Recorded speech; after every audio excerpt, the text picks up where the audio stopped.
ثاقب نثار صاحب نے dam fund شروع کیا تھا اور اس کا اعلان کیا، تو پاکستان میں تو اس کے لیے بہت سے لوگوں نے ان کو فنڈ دیے جو کہ سپریم کورٹ میں جمع بھی ہوئے، لیکن وہ اس کام کے لیے خصوصی طور پر بیرون ملک گئے۔ وہاں جو فنڈ جمع ہوا وہ صرف ثاقب نثار صاحب کی جیب میں ڈالا گیا۔ وہاں پہ نہ کوئی بک تھی، نہ کوئی رسیدیں تھی، نہ کوئی چندے کی پرچی تھی، نہ کوئی پاکستانی کسی کا اکاؤنٹ دیا گیا کہ وہاں جمع کرا دے۔ وہ ٹوٹل کیش اماؤنٹ تھی جو کہ بابا رحمتہ نے اکٹھی کی اور پھر بابا رحمتہ کی جیب میں چلی گئی۔ اب اس کا نہ کوئی ثبوت ہے، نہ دینے کا نہ لینے کا۔ وہ لوگوں نے والنٹیرلی دیے تھے۔ پاکستانی عوام آپ کو پتہ ہے مخیر حضرات میں بہت اوپر آتے ہیں، چندہ دین جیسے بڑے چنگے ہیں۔ ہمیں دو چیزیں بڑی اچھی لگتی ہیں، کسی کی مدد کرنا تاکہ ہم اپنے آپ کو بڑا ظاہر کر سکیں، اور کسی مظلوم کو، چاہے وہ مظلوم ہو نہ ہو، وہ خود کو مظلوم ظاہر کرے تو اس کی جھوٹی ہمدردی میں کھڑے ہو جانا۔ اس لیے پاکستان کے اندر فقیروں کی تعداد بہت زیادہ ہے، اور اس لیے زیادہ ہے کہ دینے والے بڑے ہیں۔ اب تو لوگوں نے اس کو پروفیشن بنایا ہوا ہے۔ جو شہروں میں لوگ رہتے ہیں وہ جانتے ہیں۔ میں یہ نہیں کہتا کہ پاکستان میں غربت نہیں ہے، لیکن پاکستان کے اندر جو بیگنگ ہے، بھکاری ہے یا بھیک مانگنا ہے، یہ بھی ایک پروفیشن بن چکا ہے۔ اور اس کی وجہ یہ کہ لوگ جو ہے وہ صدقہ خیرات دیتے ہیں، یہ ہمارے مذہب میں بھی ہے۔ تو اسی طرح صدقہ خیرات لینے والوں کی بھی بڑی تعداد ہے۔ تو انہوں نے کچھ جو ہے وہ یعنی غریب بن کے صدقہ خیرات لے لیتے ہیں، کچھ امیر بن کے لے لیتے ہیں، تو چیریٹی کے نام پہ صدقہ لیتے ہیں۔ تو القادر ٹرسٹ کا جو معاملہ ہے وہ بڑا ہی سمپل ہے کہ پاکستان کی سب سے بڑی عدالت نے ملک ریاض صاحب کو سندھ کے اندر بحریہ ٹاؤن بنانے کے لیے جو زمین لی گئی تھی اس میں انہیں گلٹی قرار دیا تھا۔ اس معاملے میں 560 ارب کا جرمانہ ہوا تھا۔ اس میں انہوں نے قسطوں میں پیسے جمع کرانے تھے سپریم کورٹ کے اندر، 19 کروڑ پاؤنڈ۔ یہ ایک رقم تھی جو کہ ملک ریاض صاحب برطانیہ گئے تھے، اور برطانیہ میں انہوں نے ایک گھر خریدنا چاہا۔ اس کے لیے جو رقم انہوں نے پرووائڈ کی وہ برطانیہ کی جو کرائم ایجنسی ہے اس نے پکڑ لی، اور ان کے مطابق یہ رقم جو ہے وہ لیگل طریقے سے برطانیہ میں نہیں لائی گئی تھی۔ ملک ریاض صاحب اور ان کی فیملی کے لوگ اس رقم کو برطانیہ کے اندر لیگلی لانے میں، پروو کرنے میں ناکام رہے کہ وہ اس کو لیگل طور پر لے کر آئے ہیں، یہ رقم کے ذرائع بتانے میں ناکام رہے۔ اس کا نتیجہ یہ نکلا کہ برطانیہ نے ملک ریاض صاحب اور ان کی فیملی کو برطانیہ میں بلیک لسٹ کر دیا، اور جو رقم برآمد ہوئی یا رقم جو انہوں نے ریکور کی، وہ رقم انہوں نے حکومت پاکستان کو واپس کرنے کے لیے پاکستان کے جو برطانوی ہائی کمیشن ہے اس سے رابطہ کیا، اور کہا جی آپ کی رقم ہے، اور یہ پاکستان سے غیر قانونی طور پر لائی گئی ہے۔ کس طرح لائی گئی ہے، اس کے ذرائع کیا ہے، یہ نہیں معلوم، تو یہ رقم پاکستان کے قومی خزانے میں واپس جانی چاہیے، ان کے یہاں یہ قانون ہے۔ تو اس پر جو ہے یہ رقم پھر دیکھ کر بہت سے لوگوں کی آنکھوں میں خون اتر آیا ہوگا، لالچ، منہ میں پانی آیا ہوگا، تو انہوں نے کہا کہ اس کو کیسے واپس لیا جائے۔ تو یہ احتساب کے جو روح رواں تھے اس وقت، جو خاص صاحب کے فرنٹ مین شہزاد اکبر، ان کے علم میں یہ کہانی آئی، تو انہوں نے بالا ہی بالا یہ رابطہ کیا ملک ریاض صاحب سے۔ ان کی ایک ملاقات کی بھی تصویریں ہیں۔ اس کے بعد پھر یہ فیصلہ کیا گیا کہ حکومت پاکستان کی جانب سے وہ رقم لی جائے گی، اور اس کا جو ہے اس کو قومی خزانے میں جمع نہیں کرایا جائے گا، بلکہ وہ رقم جو ہے وہ سیدھی سپریم کورٹ میں جمع کرا دی جائے گی۔ تو ایسا ہی ہوا۔ لیکن اس میں جو انلیگل کام یہ ہے کہ اس کے عوض ملک ریاض صاحب سے انہوں نے رشوت لی، اور ملک ریاض صاحب جو ہے وہ یہ بیان دے رہے ہیں کہ مجھ سے پھر رشوت لی گئی، اور میں نے اس کی ریکویسٹ نہیں کی تھی، لیکن مجھے مجبور کیا گیا کہ یہ معاملہ آپ کا ہے اور آپ اس میں گلٹی ہیں، تو آپ اس میں، ہم آپ کے پیسے جمع کرا دیتے، آپ اس میں سے اتنے پیسے میں دے دیں۔ اور ملک ریاض جو ہے وہ رشوت دینے لینے میں مشہور ہے، وہ اس کا انکار نہیں کرے کہ مجھ سے رشوت لی گئی۔ اب اگر وہ یہ ثابت کر دیتے ہیں یا وہ یہ اعتراف کر لیتے ہیں کہ مجھ سے رشوت لی گئی، تو یہ جو القادر ٹرسٹ کی جو زمین ہے یہ پھر رشوت میں لی گئی زمین کے طور پر ثابت ہو جائے گی۔ یہ ہے وہ کرپشن جو عمران خان صاحب نے کی ہے۔ اس بات سے تو کسی کو انکار نہیں کہ اور وہاں پہ جو تعلیم حاصل کر رہے بچے وہ بے قصور ہیں، اور یہ پاکستان کے عوام کے لیے بنایا گیا ایک منصوبہ ہے، لیکن بھائی انلیگل ہے، غیر قانونی ہے، حرام کی کمائی سے بنایا گیا ہے، رشوت کے طور پر لی گئی زمین سے بنایا گیا، کرپشن سے بنایا گیا۔ تو عمران خان پہ یہ کرپشن کا دوسرا کیس، ایک توشہ اور ایک القادر ٹرسٹ کیس۔ عمران خان کی پاپولرٹی تو میٹر نہیں کرتی۔ تو پاکستان کی عوام کی یہ خاصیت ہے کہ وہ ایسے شخص کو جو کہ ریاستی عتاب کا شکار ہو، یا ایسا تاثر دے دیا جائے کہ جیسے ان کو طاقت کے زور پہ کچلا جا رہا ہے، یا ان کو ہٹایا جا رہا ہے یا ان کے خلاف کوئی سرکاری طور پہ کاروائی ہو رہی ہے، لوگ بھی نال کھڑے ہو جاتے ہیں۔ تو پاکستان میں جو سمپتھی فیکٹر ہے نا، ہمدردی کا ایک جو فیکٹر ہے، وہ بہت میٹر کرتا ہے۔ آپ پاکستان کی تاریخ اٹھا کے دیکھیں تو بہت سے لوگ جو ہمدردی کے ووٹ لے کر ایم این اے بن جاتے ہیں، پرائم منسٹر بھی بن جاتے ہیں، اور ان کی پارٹی کئی سال سروائیو بھی کر جاتی ہے۔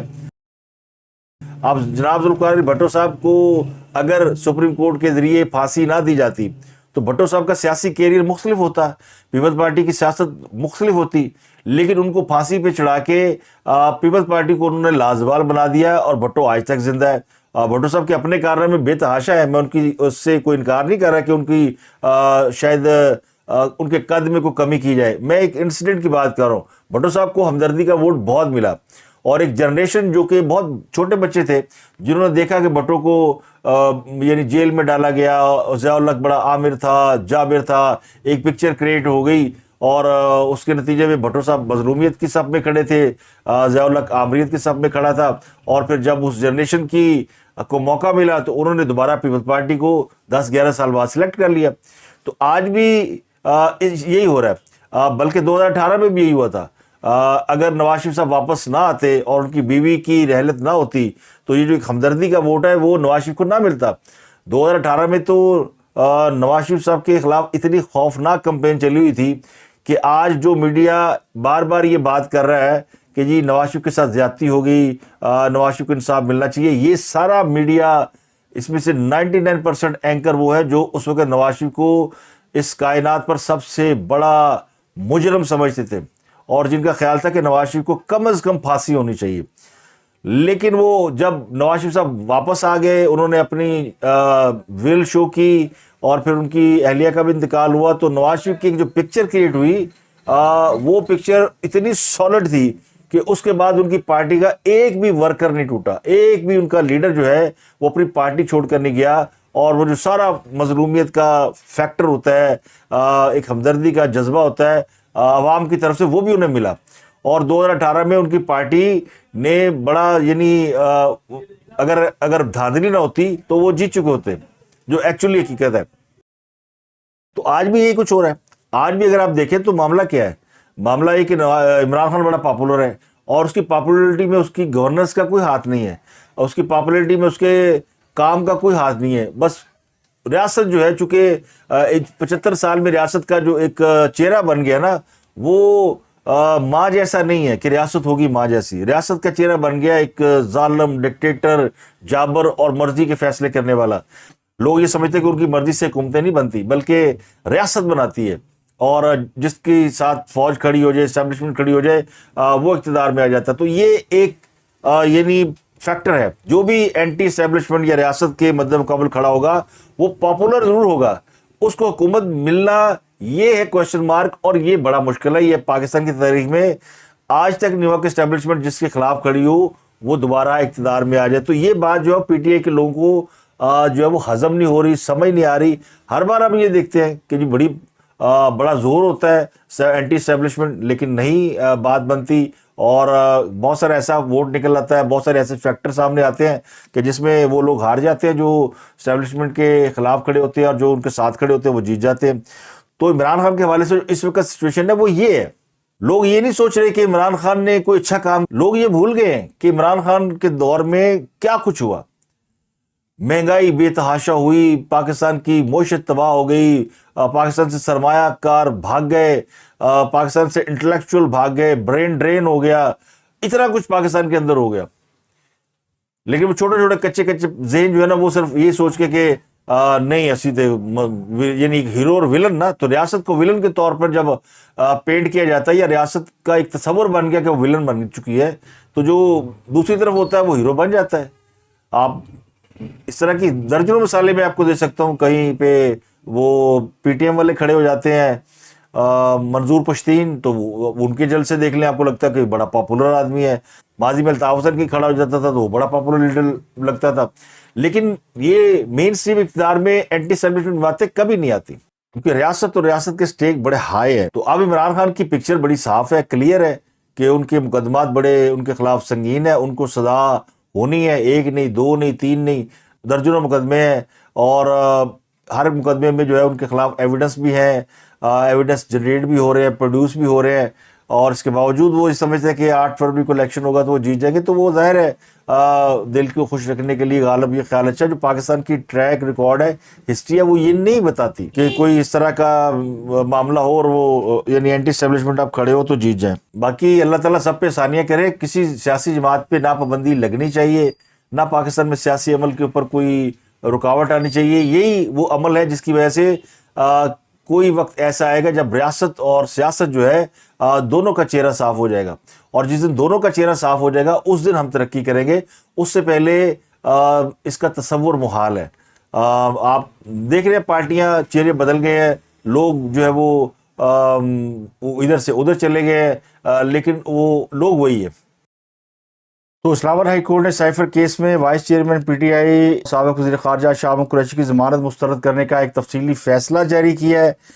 جسٹس عامر فاروق نے 10 صفحات پر مشتمل تفصیلی فیصلے میں یہ کہا ہے کہ جرم پر اکسانے یا ابھارنے، جرم کی سازش یا معاونت کرنے والے کو مرکزی جرم کرنے ہی کی طرح دیکھا جائے گا۔ عدالتی فیصلے کے مطابق چیئرمین پی ٹی آئی پر لگی دفعات میں عمر قید یا سزائے موت ہے۔ شاہ محمود قریشی کو اسی تناظر میں دیکھا جائے گا۔ بلا شبہ ضمانت کا مطلب سزا روکنا نہیں، لیکن عمر قید اور سزائے موت کے ملزمان کو عدالتیں ضمانت دیتے ہوئے احتیاط سے کام لیتی ہیں۔ اس قسم کے کیس میں جب تک کوئی معقول وجہ موجود نہ ہو عدالت ضمانت نہیں دے سکتی۔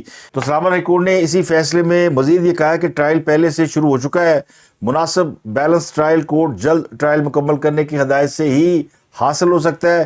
248 کا استثناء صرف آفیشیل ڈیوٹی کے لیے ہے۔ تو شاہ محمود قریشی پر جلسے میں تقریر کا الزام ہے۔ 27 مارچ کی جو جلسہ تقریر کی انہوں نے، وہ آفیشیل ڈیوٹی میں نہیں آتا۔ فیصلے کے مطابق عدالت ضمانت مسترد کر کے ہدایت کرتی ہے کہ ٹرائل کو 4 ہفتوں میں مکمل کیا جائے۔ تو یہ وہ فیصلہ آیا ہے آج تفصیلی جو اسلام آباد ہائی کورٹ نے شاہ محمود قریشی کی درخواست ضمانت کے حوالے سے دیا ہے۔ اس میں ہی عدالت نے کہہ دیا کہ عمران خان کا جو کیس ہے یا ان کے ساتھ جو شریک جرم ہے شاہ محمود قریشی، اس کیس میں ان کی جو سزا ہے وہ کم از کم عمر قید اور سزائے موت ہے، اور اس پر جو عمران خان صاحب کو امیونٹی والا ایشو تھا کہ ان کو امیونٹی حاصل ہے، وہ بھی ایشو سیٹل ہو گیا ہے، اور عدالت نے کہہ دیا کہ ان کو امیونٹی حاصل نہیں ہے۔ اور شاہ محمود قریشی نے بھی چونکہ جلسے کے اندر یہ ساری باتیں کی، اور عمران خان صاحب نے بھی جلسے کے اندر سائفر لے رہا تھا، تو یہ ایکچولی اس کیس کے اندر نقطہ جس کی بنیاد پر عدالت نے ایک تو ضمانت نہیں دی اور دوسری آبزرویشن ساتھ دے دی ہے کہ یہ کیس جو ہے وہ ٹورڈز سزائے موت یعنی پھانسی گھاٹ کی طرف جاتا ہے۔ تو اس فیصلے کے بعد اس میں کوئی شک و شبے کی گنجائش نہیں کہ خان صاحب کا جو سائفر کیس ہے وہ کس طرف جا رہا ہے۔ تو اب تک کے لیے اتنا ہی، آپ سے ملاقات ہوتی ہے اگلے ولاگ میں۔ اپنا گردنواں کے لوگ کا بہت خیال رکھیے گا۔